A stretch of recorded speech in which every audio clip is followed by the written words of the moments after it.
If you like the music from Up, you're gonna love this. Hi guys, my name's Andrew Morris. I'm a film composer and creator, and today is the very first episode in a series that I'm starting where we look back at film score cues that I've written and we break them apart, we talk about them. And today is none other than the very first movie I ever worked on, Murray Triumphs. Murray Triumphs is a wonderful, lighthearted comedy about a guy who's just so down on his luck. The film is full of inconvenience and mishaps that he goes through. I don't want to spoil it in case you want to go watch it, but let's just get right into it and watch the opening scene, which features the main theme that I composed. Let's check it out.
Man, I cannot remember the last time I listened to that all the way through. And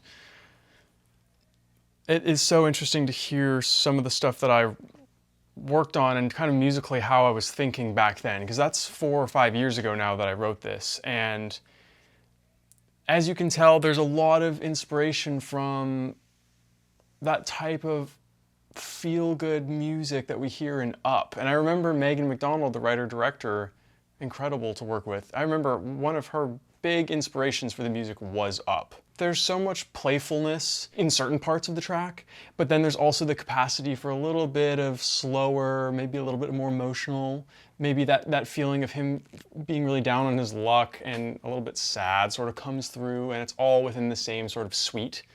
So let's take a look at the project file from Logic Pro. I had to dig into the archives to find this guy. I'm going to share a little bit about what this looks like from a sort of composer standpoint. So this is a long time ago. So I don't even think I was putting Logic Pro project files in the right time signature, clearly, because it says 4/4 common time, which definitely is not the case. This is definitely a compound meter track. It's got that sort of waltz, right, with the piano. I'm thinking maybe 6/8 is what it's in, which we're not going to do music theory, but essentially there's 6 beats in every bar, and it's the 8th note that gets the beat. That's kind of what that means. But it gives that waltzy feeling. And I remember thinking when I started with the piano, right, so I started with this bit here.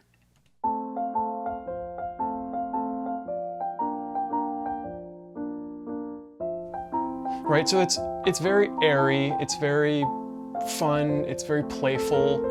And when she told me that she was looking for that Up kind of sound, I knew that I needed to start with piano, and then I could build on it. I remember back in the day, when I was playing piano, I was very into that sort of waltzy type of feel. I haven't done a lot of that kind of stuff recently, but I do remember back when I was 19, 20 years old, I was doing a lot of waltz type stuff with the piano, because I love where you can go with that. There's a range of instruments in this piece, right? So we have like an accordion.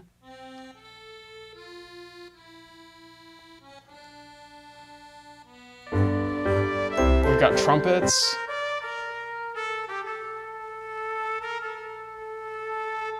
And then we have a sort of bass staccato thing happening, kind of just keeping the rhythm moving along.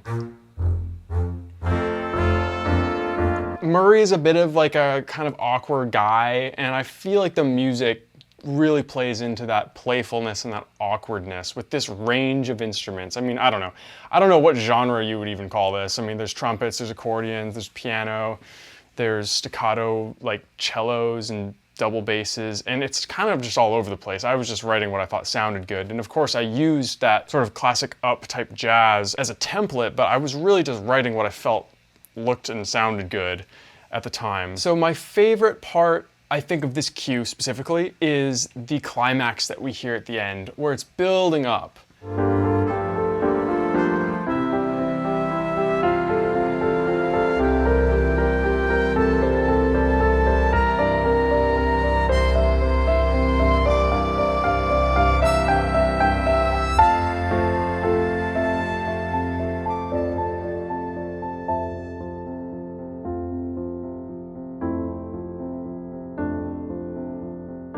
I really, really love the threshold that we cross when we hear that piece, when we hear that climax, when we get to that note, because it's very representative of what Murray's going through in that moment, right? He finds the DVD, or he finds the CD, and it's like after kind of his stroll where things just are going wrong, he finally finds what he thinks is the answer to his problems. And it's this like release. It's like, ah, finally. And I do feel like the music achieves that. And that's one of my favorite parts of the cue. And it really does lead nicely into the next scene. Now, from a mix and mastering standpoint, which I probably shouldn't even talk about because it's not worth it, but there are a lot of things I would do differently now. I'm very much a different mixing and mastering type of engineer / musician nowadays than I was back then, and I don't even think I was really mastering tracks back then. I was certainly mixing them, but not the way I would nowadays. Another fun moment, I'm looking at the glockenspiel track right now. It's just caught my eye, so I'll give you an idea of what that sounds like. It's this instrument.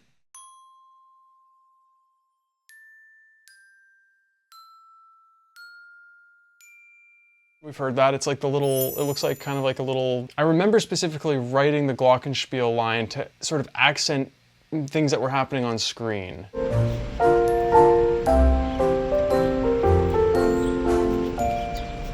And that was one of the first times I felt like, oh, okay, I have to not only write the music, but I have to also think of the timing of the notes, think of the timing of the sound elements to match what's happening on screen. And back during my days of writing music for theater, that wasn't like as much of a thing because it wasn't that deep when I was writing the music for theater. I was very much writing themes to the scenes, and there weren't moments that were matched. There weren't moments of action on stage that were matched to the music. It never got that complicated. But here, I wanted to be very intentional with accenting visual moments. And so when he goes to pick up a thing, I remember adding like the glockenspiel, and I started to feel like what it's like to write music for a scene on the screen. You know, you don't want to write music that you can hear separate from the scene. It's almost like it should move in tandem with what's happening. You know, it should be one. The experience should be this holistic experience,